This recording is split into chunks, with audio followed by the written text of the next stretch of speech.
Once you've refined your model, you'll want to do some renders to see it painted up in the right environment with the right lighting. We can do this in Autodesk VRED. The easiest way to get models from Alias to VRED is to go to File and select Send to VRED. VRED will automatically boot up and load the exported file from Alias. Just note, if you had curves in Alias that you wanted to see in VRED, they won't be sent over it in this way. If you want to see your curves, you'll have to export your car as a wire file, open VRED separately, and import it manually. On import, you'll get tessellation options where you can select to import curves. Your curves will be pretty thin in VRED though, so I recommend making them thicker in Alias before importing them if viewing the curves themselves is important. Once we've completed our import, we can start painting the model. Pro tip, if you have a material on the model that you want to copy to other parts, hover over it, press M and left click to copy the material. Then go to the part you want to paint, hover over it, press M and right click to paste it. This helps speed up your paint work. You can also put it in an environment before finishing with the paint, to help establish the scene.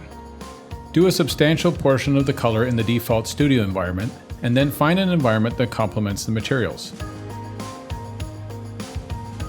When switching between real-time and ray tracing modes, you may notice that your reflective material will read fairly similarly across the real-time and CPU ray tracing modes.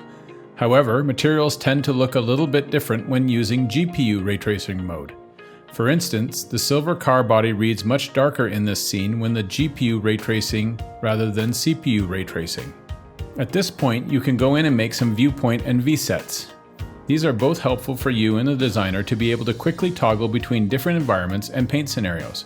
They're also great when you want to show off work for feedback. You can showcase the viewing angles, environment, and paint variations that help sell your design.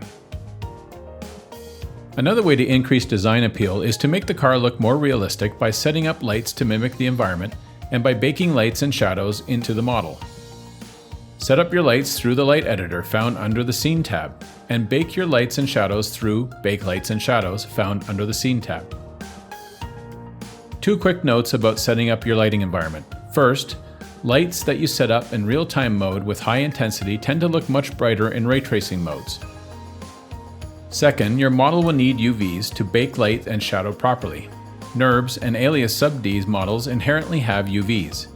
If you bring in polygonal assets like these figures we imported as scale reference, you can now unfold UVs right in VRED. And once you've painted your model, created the environment, and staged your lighting, it's time to queue up your renders.